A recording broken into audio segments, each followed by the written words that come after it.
ఇసుక ల్యాండ్లు దోచే స్కామ్లను జగన్ మొదలుపెట్టారని జనసేన అధినేత పవన్ కళ్యాణ్ మండిపడ్డారు. అనకాపల్లి జిల్లాలోని నెహ్రూ చౌక్ జంక్షన్లో నిర్వహించిన వారాహి విజయబేరి భారీ బహిరంగ సభలో పాల్గొన్న పవన్ అధికార వైసీపీ సీఎం జగన్ పై తనదైన శైలిలో తీవ్ర విమర్శలు గుప్పించారు. ఈ ఎన్నికల్లో వైసీపీ ప్రభుత్వాన్ని గద్దెదించాలని, కూటమిని గెలిపించాలని పవన్ కళ్యాణ్ కోరారు. జనసేన, తెలుగుదేశం, భారతీయ జనతా పార్టీ ఈ మూడు ప్రత్యేకించి ఒక రోజు 2021లో వైసీపీ వ్యతిరేక ఓటు చేయకూడదు ఆ మాట అనడానికి కారణం ఇక్కడ యువత, మహిళలు, చిన్నపిల్లలు. ఇక్కడ నా ఒక్కడికి ప్రయోజనాల కోసం నేను రాజకీయాల్లోకి రాను. అందరికీ తెలియజేసుకుంటా ఉన్నా, సీనియర్ నాయకులు ఇంతమంది ఉన్నారు.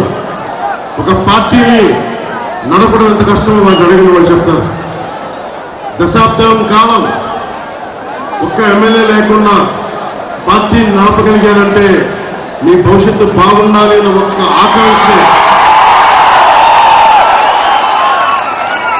అధికారం కోసమైతే సీఎం రమేష్ గారిని అడగండి, ఆ ప్రధానమంత్రి గారు ఎంత సాన్నిహిత్యంగా ఉంటారు. ఒక కోరికే, ఒక మంత్రి పదవి కావాలి, ఒక ఎంపీ పదవి కావాలంటే నేనేం అడగను. కానీ నాకు కావాల్సింది మీ భవిష్యత్తు బాగుండాలి, బాగుండాలి, ఆడపిల్లలకి భద్రత ఉండాలి, ఆడపిల్లలకి ఉపాధి అవకాశాలు ఉండాలి, వాళ్ళల్లో ఎంటర్ప్రెన్యూర్స్ ఉండాలి. నిజంగా అన్ని పథకాలు అందరికీ చేరాలి.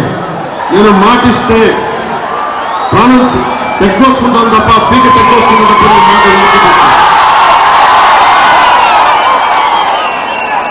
ముఖ్యంగా అనకాపల్లి రైతాంగానికి శారదా నది తీరం ఉంది. ఇక్కడ ముఖ్యంగా 2 మండలాల్లో నీరు రావట్లేదు.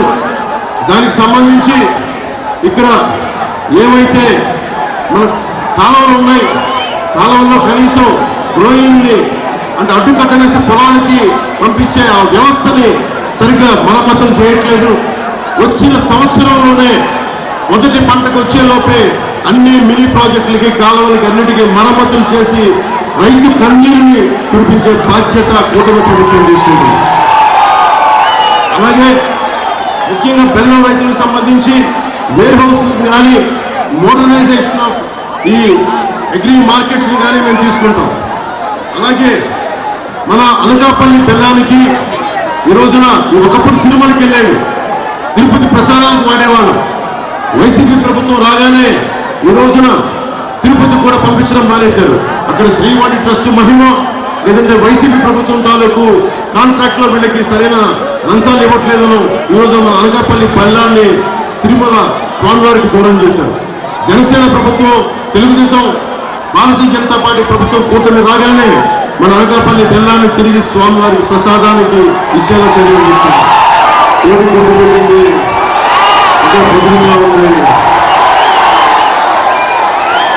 ఈ వైసీపీ కోడి ఓడుకుంటున్నది అవినీతి, అక్రమాలు చెప్తాను. పాపం ఈ మంత్రి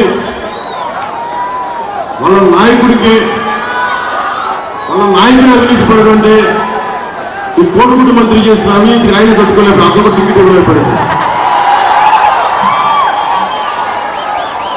ఇచ్చి చదవమంటారా కోడిగుడ్డు మంత్రి? కోడిగుడ్డు మంత్రి చదవమంటారు. కొండల్ని కొల్లగట్టి మట్టి కంకర అమ్మేసుకోవడంలో కోడిగుడ్డు మంత్రి సిద్ధహస్తులు.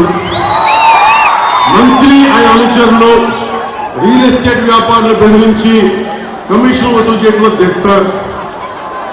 రకరకాల బినామీలు పెట్టి కసింకోట మండలం, మనకి విశ్వపేట మండలం కసింకోట గ్రామంలో దాదాపు ఎన్ని 100 ఎకరాలకు వచ్చేశారు. వాణిజ్య యజమానులు బెదిరించి కమిషన్లు పెంచుకోవడం, రియల్ ఎస్టేట్ వ్యాపారాలతో పాటు ప్రైవేట్ సెటిల్మెంట్ లో కూడా ఆరితేరిపోయారు. పాసు పుస్తకాలు ఇవ్వాలన్నా, మ్యూటేషన్ జరగాలన్నా మంత్రి బినామీల అనుమతి తప్పనిసరి.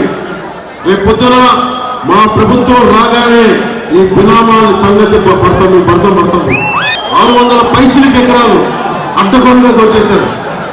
వీళ్ళని పాలించమని, మీకు ఉపాధి అవకాశాలు కల్పించమని, తుమ్మపాల షుగర్ ఫ్యాక్టరీని జరిపించమని, రోడ్లు వేయమని, యువతకు ఉపాధి అవకాశాలు కల్పించమని ప్రభుత్వాలు ఎన్నుకుంటే కొన్ని 600 ఎకరాలు భూములు అనుకుంటూ తిరుగుతున్నారు. ప్రభుత్వ భవనాలు ఉన్నాయా మనకి?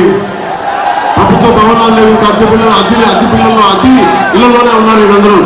కానీ ఒకవైపు 600 ఎకరాలు దోచేస్తా ఉన్నారు. ఏ ప్రభుత్వం అయినా సరే, జగన్ ప్రభుత్వం వచ్చింది, ఉన్న ప్రభుత్వ వస్తువులు తాకట్టు పెట్టడం, ప్రైవేట్ ఇళ్లలో భవనాలు పెట్టడం, దానికి అదనంగా 2 ఇండ్లు అని చెప్పేసి ఆ డబ్బులు కూడా అక్కడ